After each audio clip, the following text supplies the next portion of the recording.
From AI and tech innovations to digital culture and tech careers, we decode it all. My name is Rhonajoy Koome, a software engineer. My name is Mwikali, a data scientist. My name is Kilonzi, a senior software engineer. And I'm Mongina, a data scientist, and together we are Global Tech Sailors. Join us and let's sail these uncharted waters of tech together. Hi guys, welcome back again to Global Tech Sailors podcast. My name is Kilonzi. I am a software engineer and host here at Global Tech Sailors, and thank you for tuning back. Today, we are going to have a very amazing conversation about AI, and not just the typical how to prompt AI to do your next book or anything. So we are just having a conversation about the negative impact of AI. So joined with me is my co-host and a special guest here. So I'm going to start with the guests so that we can get the conversation going. Tell us, who are you? Okay, thank you very much. My name is Katana, as most of you know me. I am a software engineer, currently a head of data science. And yes, we're here. Let's see how the conversation about AI goes. Very excited to be part of the podcast today. Thank you. Karibu. All right. Hi, guys. My name is Mwikali, a data scientist and a host here at Global Tech Sailors. Thank you, too. Hi, guys. Amazing, but most people call me Mongina, data scientist, host at Global Tech Sailors. Thank you guys for being here. And I'm so excited to be hosting this particular episode because I can't help but think back about a life where if I wanted to do something, I would just go to Google and it would give me a whole sort of things, and I'll go through every link, even going to the second page to look for the answer I was looking for. And I didn't have some AI extension trying to answer my question, right? Mm-hmm. I'm sure when AI started, when we started talking about AI previously, it was just to small something like, oh, help me make this email more professional, or make this cover letter better.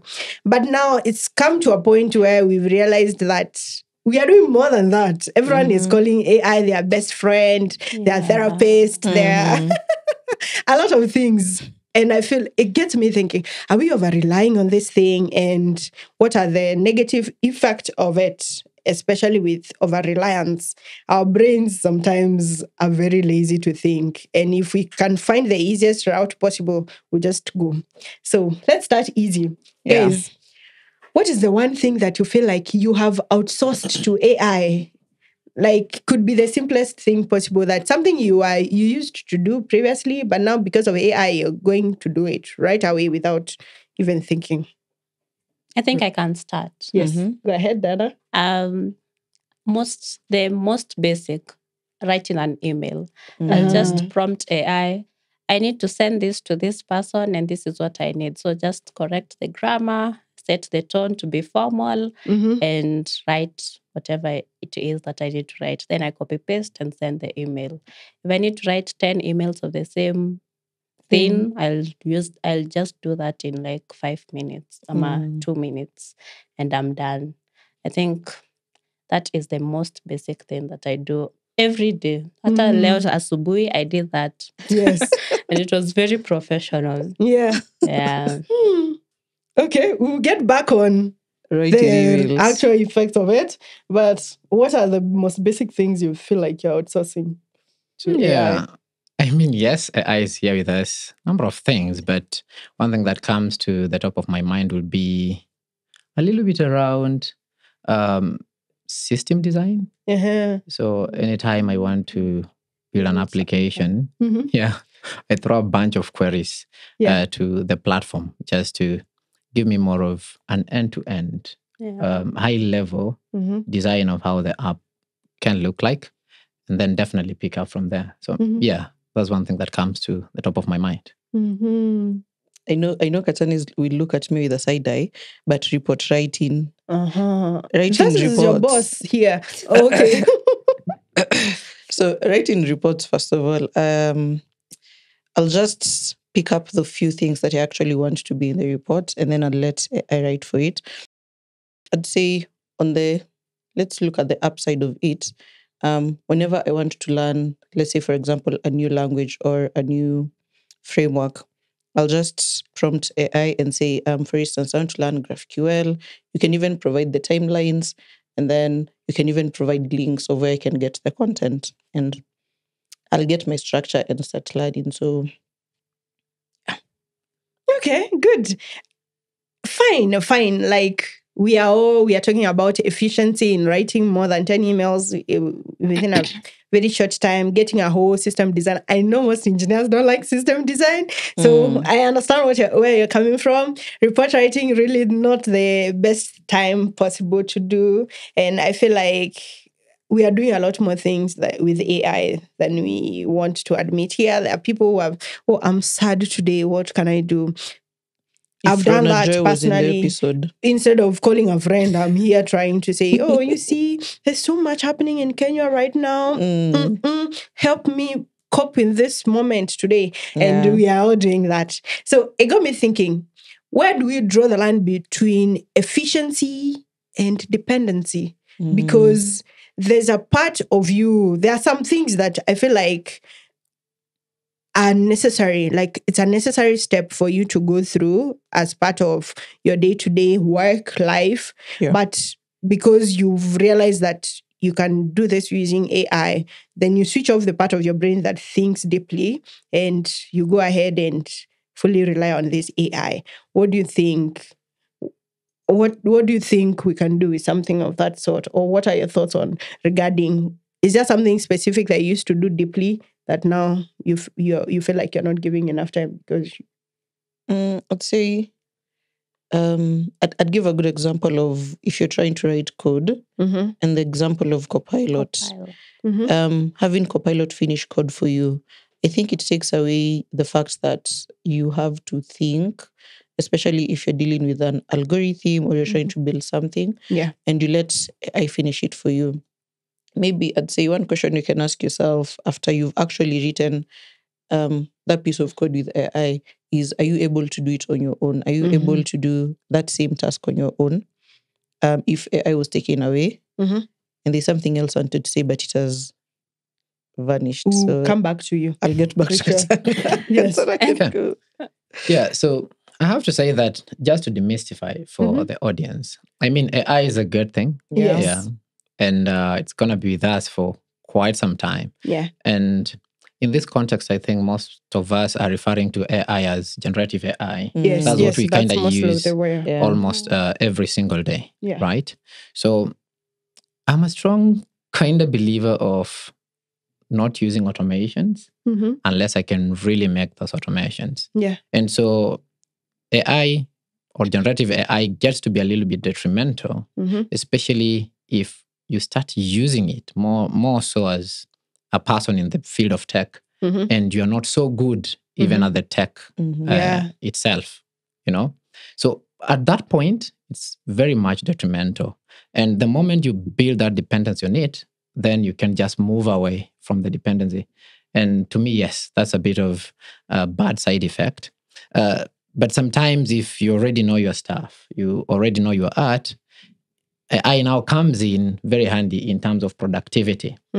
So in terms of productivity is not necessarily dependency, but it's you just trying to be able to ensure that you have a proper throughput in terms of your tasks and what have you. But there are some of the things that personally I try to ensure that I don't depend on AI. A good example is what my two people here said. I don't use AI to write my emails. I want the personal touch on it, right? I don't use AI to write reports. I want to ensure that when I'm proofreading that report, it's me and it's something that is well thought. Yeah. And to give you an example, somewhere in one of my gigs, I was writing a report, did everything vanilla, and one of my colleagues was like, you know what? I've added this bit of report to it, and it was AI generated. So the problem, the AI platform couldn't figure out the acronyms that were being used. Upon submitting the report, the first question that we received was like, what does this name mean? Yeah. Like, wait, even this thing was here. So when it comes to reports, email, those kind of things that need to have a personal touch, things that someone will come and review and they need to see me into them. Yeah. I don't use AI. Good for you. Good for you. I like that you're using it to make your life easier, but you're not over relying, which is good. Good for you. Some of us are not. And it's becoming problematic. But to throw the same question to you, but now, Diana, from a place of being a technical mentor, you're teaching people how to code and data science and those kind of things. What do you think are some of the ways that you feel like for someone trying to learn how to be a data scientist and all that kind of thing, what would you say would be the negative effect of using AI, especially for someone learning? I'll use a basic example like Power BI. You're trying to understand Power BI. Power BI is a visualization tool in data analysis. So if you're trying to understand Power BI and you just go to ChatGPT and just say, I want to visualize this and I need you to help me. ChatGPT will do that. It will give you all the prompts that you need. It will give you all the calculations. But behind the scenes, you need to understand things like DAX, the expressions, the data analytics expressions. Yeah. So if you don't understand where that is coming from, what is DAX first, so that you are able to understand what ChatGPT is giving you as the mathematics behind the DAX, you will not be able to do anything, even on an interview. Or even when you go in a work setting and you are working in a team, they tell you, okay, we are building DAX and this is where it is coming from. You'll be, hey, where is that? What is that? So they'll be like, hey, you don't understand what DAX is, but because you came up with a portfolio, it has all the very good visualizations, but you don't understand the nitty-gritty. So I tell people, before you even use Power BI, use the documentation. Try, go behind the scene and understand, what is this language? Why am I building? How is it coming in data analysis or data science or software engineering? Then now use ChatGPT when you are fully equipped. You can easily write the code. You can easily tell someone, SQL is this, and this is how this is what select means. This is what this and this line of code means. So that when even you prompt ChatGPT, it is easier for you to prompt the ChatGPT itself. And maybe to add on that, you see, as much as AI will make you productive in such a way, it has this tendency of making you think that you really know the things when you actually don't know, right? Yes. And that's a bit of a pandemic, really, in the tech industry right now, where a candidate shows up, their portfolio looks amazing, but when it comes to the nitty-gritties of how they think they build their work, they actually know nothing. And so that's a bit of an issue. Because I think, excellent point, because you mentioned something about documentation, you mentioned something about knowing your stuff, mastery. And I feel like part of being a tech professional is the process of, when we think about software engineering, we think about debugging. When you think about data science, you think the hours and hours you go back and forth with your code to be able to understand it better, to be able to make it more efficient and that. So if AI is making you skip the very process that makes you an engineer, then it's really a pandemic, like what you're saying. It's becoming a pandemic. And it got me thinking, right now, how many people are reading documentation? How many people are saying, summarize this one for me? And it does that, yes, but now, are you actually as good as you think you are? Or are you now relying on AI to do half the work for you? So let's talk about vibe coding. And vibe coding now is being used by everyone, from juniors to seniors. It's good when you say, I want to build a one-page website that does this and this. And everyone thinks, no, everyone can be a programmer, everyone can be a software engineer. Even the clients themselves, they think they can do it. Even the clients themselves, now they think they can go to ChatGPT and do the thing. So let's talk. Do you think vibe coding has any future? And what do you think some of the ways that software engineers can still apply vibe coding, but still become better. Yeah, I'll pick on that. Mm-hmm. So I know they're in different contexts here. Yeah. But I'll use an example of content management systems, right? Mm-hmm. When they were rolled out, many people thought, we may just not need maybe software engineers. Mm-hmm. I can go there, get something, Drupal, and keep Drupal, going, right? WordPress. Then before they realized, mm-hmm. they noticed, we actually can do just as many customizations as we thought, right? Yeah. And then now they came back to hire engineers and what have you. So I will say that vibe coding is going to be there, but let's use it as complementary, right? Yeah. It will quicken some of the process here and there, but it should not replace everything. Yeah. I think also, just to build up on that, I think as a software or as anyone in tech, the most important thing that you need to do is build your brain muscle or your thinking capacity. If you don't do that, it is going to affect you in the long run, because you'll get to a point you only need senior engineers or 10 people. Mm-hmm. What will differentiate you between the 50 of you and the 10 people that are needed? Mm-hmm. So if you don't have that capacity to tell the business owners, okay, I think we can, as much as I can build this, I think I can also add this to this business. Mm-hmm. I can give you points. I can help you think through the system and how it is going to affect the business at hand. If you can't think, because ChatGPT just eliminates the power. Kama the way you are doing, we are going to Stack Overflow, reading Medium articles to just get a specific line of code that we need to run to enable you to move from step A to B. Nowadays, we just go to ChatGPT and say, I'm stuck here and this is what. We don't have that ability to read through articles on Medium, different to options, read through the Stack Overflow. I'm not even sure when the last time I used Stack Overflow. But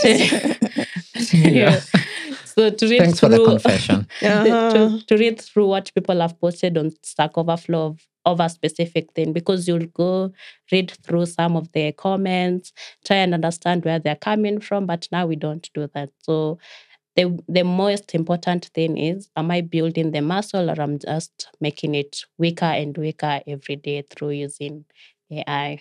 100%. Something else added is the debugging bit.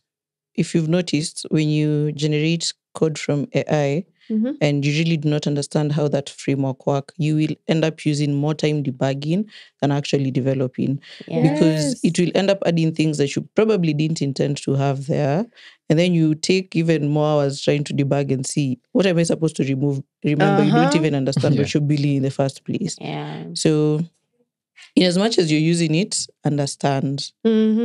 Actually understand what you're doing. Actually, someone was saying that you can now build a whole startup. You can build a software as a service and deploy out there, and we start making small money. The problem now will come when you think about scalability. You won't even remember, this code was here. What was it supposed to do? How was it? Now, you can't understand your own creation. And now brings the question of, is it really your creation if you can't understand it?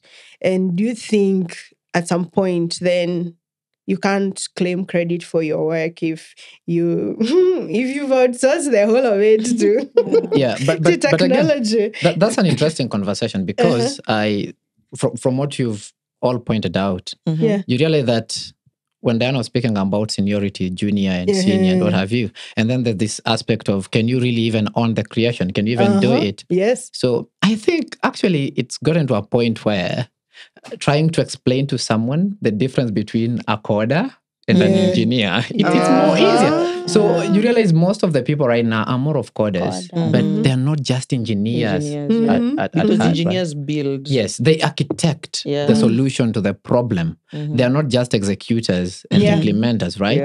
So you realize most of these people today will be more of what in cybersecurity will be called script kiddies. Yes. They know how a certain framework works, but how it's built internally, zero and nothing. Zero. Yeah, so that's the thing. 100%. And I think now, catching up on that, I feel like I was talking to someone and they said that now they feel like they used to write 10 pages of something. Now they can't even write one page because they think, why should I suffer when I can ask when there's AI to do it for me? But one thing people don't realize is AI keeps giving you the same answer over and over again. And over. It's so blunt, it's passive. It's before you know it, there's no creativity left. Yeah. And someone was saying, if we want to build, especially in technology, as big tech, as the big Mega 7, Microsoft, Apple, and those kind of companies level, we have to put the tools down and go back to our humanness of it, because artificial intelligence, AI in full, it's artificial intelligence. And the fact that something is artificial means that it acts the basic human touch. And you can tell it, make it human, sound like me, sound like this, but will never really capture the human emotion of it. Because to be able to build maybe a multi-million-dollar company or a good startup solution that solves people's problem, you need to understand the people. Yeah. So I'm thinking, right now, in the age of people over relying on AI, the human creativity is going down. Is diminishing real fast. So people will start thinking, oh, I don't have to go to school. I don't have to go to university. I can just go to check. I don't even have to sign up for a bootcamp because I can learn from AI. I can learn from ChatGPT how to program. You're not going to, it's going to give you all the solution and you won't have to think. Yeah. So I think now the future of tech and innovation looks like in the age of AI. Think as a startup co-founder, for example, you, Diana, how do you think this affects how people build businesses, especially tech solutions? I think the most what is the correct word? The part that has been disoriented the most is the business model, the building of the business model. Yes. Because you'll think AI will give you the business model. You'll tell it, okay, I'm creating a fintech platform, but then we are building a global brand. It's called Paid. Yes. So you'll think when I go to ChatGPT and just say, I'm building a fintech platform and this is what it does. Please help me come up with a business model. And you'll assume that it is giving you the best business model that it can ever or you'll ever find in this world. But I think the basis of or how you can beat that is having a lot of brainstorm sessions with the team where you don't have your phone, you don't have your laptop, you're just human beings to may come in a restaurant or somewhere chilling and just discussing what we think about a product. We're deciding we want to build paid biashara. And this is the thought through paid biashara. What do you think as an engineer? What do you think as a customer support person? What do you think as a biz dev? What do you think as the founder or as the COO? What does the market say? What does the market need? And the actual market research. Yes. So just actually leaving everything that you have and up behind artificial intelligence and just thinking through it creatively as a human being before you interact with whatever we have behind the scenes. Okay. Anything to add on the matter of future innovations in tech? Yeah, so personally, I'll look at it a little bit differently, right? And I want to focus on the positive part of what AI is bringing in. Yeah. So especially in the global south, I think it's a good thing for us to have AI here because one, it kind of breaks the barrier or it removes the barrier completely. Yeah. In someone being able to maneuver and be successful in the industry of tech, right? As a whole. So one thing for sure, I think at this point, if everyone embraces it properly, we're going to have more amazing stuff coming up, especially even for the ladies. And that's why you realize we have GTS here. Yeah. Because for a very long period of time, it was a very big ask, even for the ladies to come and just be successful in the world of tech, so to speak. But if we leverage AI properly, yeah, sure. Everyone has a part to play in the room. And that's going to really, really help us in this region just to be successful in this particular industry. So one thing for sure is we can take advantage of it in matters innovation. Yeah. And personally, when I was getting into software engineering, there was this one book which was very good for me. I liked it because it kind of made most of my things easier. Yeah. So it was called Automating the Boring Stuff. Yes. So I love tinkering with things because, I can automate these things. And now we have AI here. No one needs to really think so much about working this boring stuff, on boring stuff. But rather now focusing, for example, you can now focus onto proper business side of, whatever you're doing. You can focus on the engineering part and let AI do the coding for you. Right? So be the engineer and have AI beam to mkono. Yes. Yeah. So and then you are going to execute faster, you're going to deliver faster and all those kind of things. Yeah. So the most important part, of course, is just don't build dependency onto it, but rather build your muscles to understand your stack and then leverage on AI to get you somewhere. So with the future of AI, just think of it as the industrial revolution, right? Yes. It came in and we are building big stuff, big machineries and what have you. So we are going to be building big platforms and all those kind of good tools to come. Yeah. I think I like Katana the way he said it happened with the Industrial Revolution. And when you look back at it, people during that time thought, machines are going to replace us. Yeah. Because we had all these tools coming in to do the manual stuff. Yes. And now that we are currently in the information what? Space. Era. Yes, information era. People are thinking AI is coming away to do Take away our with our jobs, do everything there. But I feel like what Katana has said, if we were to use AI as helpers and know how to actually use it, we would be actually better in what we are trying to do. In terms of innovation, I'd say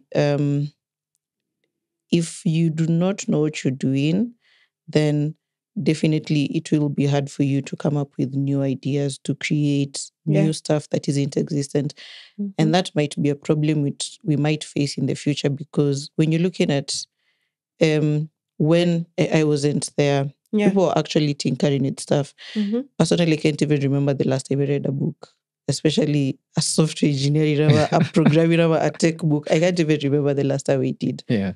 But now it takes away that ability for one to create, innovate, become good at something. So now, if we were to use AI properly and efficiently, we would be able to now continue building on innovation and come up with new ideas.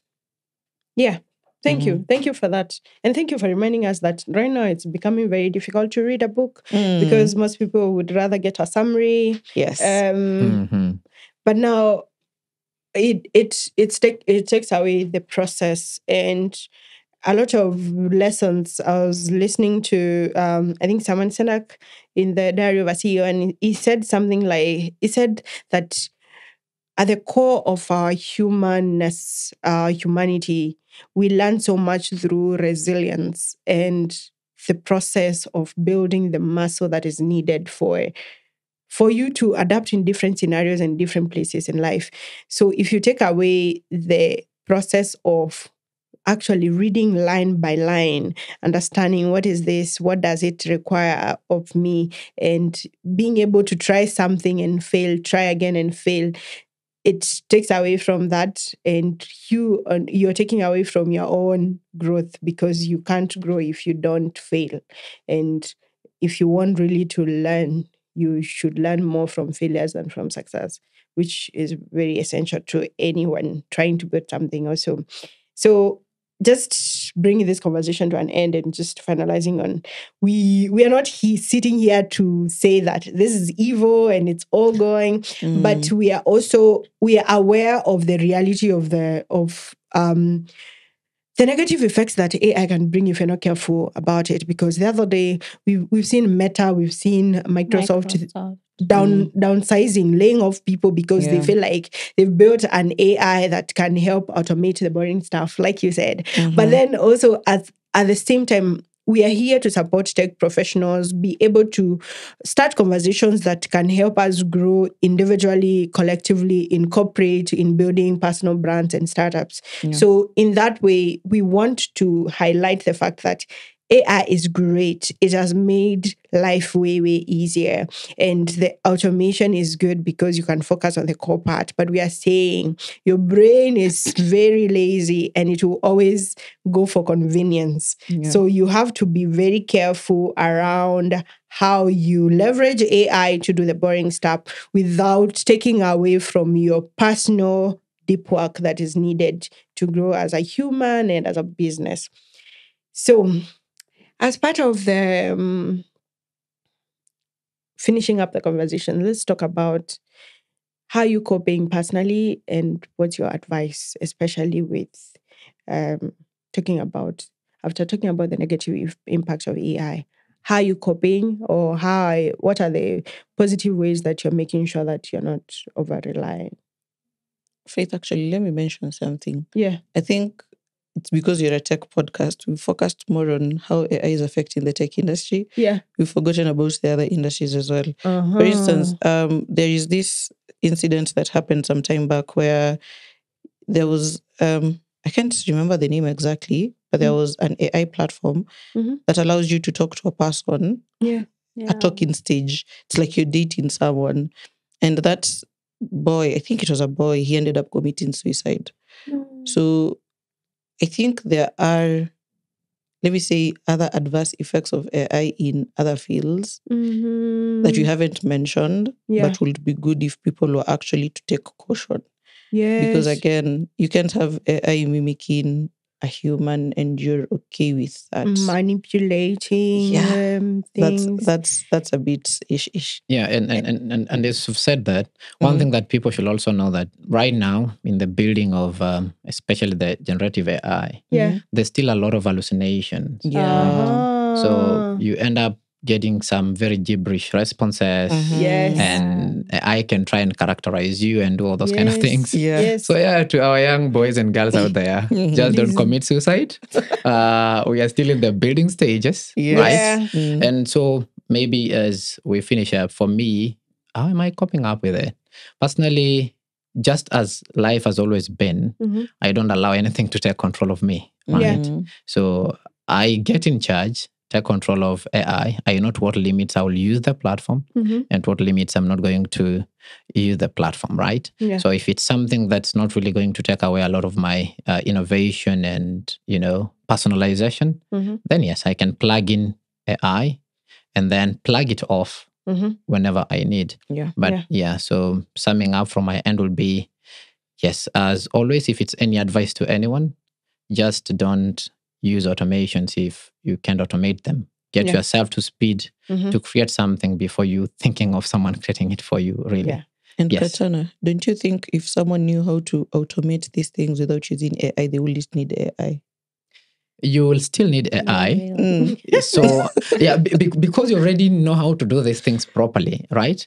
So there are those times you just want to execute like super fast. And because you already know what you're doing, you can tweak and tinker with AI as much as you want and then get even better results. But the problem is if you really don't know. Just like Copilot. If you don't know if you are writing a function in Python, you have to start with def. What will Copilot autocomplete if you can't write the first for example, if you don't know things about system architecture, even at what point are you thinking of microservices? When, where, how? You see, most of the guys actually... So we will all end up just building basic stuff. Monoliths. Most of the people are just building monoliths because you are not so exposed into this. But unless you say that you've been sitting with engineers. You see, let's say you are a HR personnel and you've been sitting with a team of engineers, you kind of know the things they kind of do. Yes, to some level. But even so, you still need to proper knowledge of the matter. Yeah, pretty much. I think I'll still remain with the point that I said earlier. Just continuously allow your brain to think and to do the work instead of making it lazy every day. Yeah. Understand it, know it, execute it. Yeah. For me, I would say AI is a tool, like any other tool that you use to enhance something, but don't let it do all the work for you. Prioritize mastery of your craft. If you say, I'm a Django developer, I need to be able to understand the basics of Django, and even better, prioritize learning, documentation, read line by line. It's boring, yes, but when you give your mind the ability to think beyond what's easy, that way some of you are even sitting on the very best ideas to create something great, but we are all lazy. So prioritize your mind, your health first of all, and also how to work through problems without necessarily outsourcing your thinking to someone else. Another thing that I want us to finalize on is Global Tech Sellers is back. We are here. We are back as a podcast, and we are here trying to forge conversations around AI, tech careers, software engineering, data science. We're bringing you guests and a lot of things happening around the tech space and the tech ecosystem. So if you like to work with us, please find us on all our contacts in the bio, and also reach out to us on social media at GTech Sailors across all social media platforms. And yes, support our podcast by subscribing, sharing all this knowledge, and comment on any of the points that we raised here today. And keep it going, keep it going, and keep building. Thank you, Katana, for being here. Yeah, we appreciate you. Yeah, it was really nice being part of it. Okay, bye-bye, guys. Bye. Bye.